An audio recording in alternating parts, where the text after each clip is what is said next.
台風の名前は使い回し。台風の名前は国連の台風委員会で番号でなく名前を付ける方式の導入を決定し、2000年1月1日より運用が開始しました。14の加盟国、地域がそれぞれ10個ずつ名前を提案したものを順に使用していき、5から6年で一巡します。このリストの名前は時々入れ替わっています。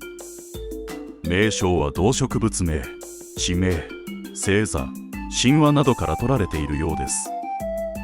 ちなみに現在日本が提案し、残っているものは以下です。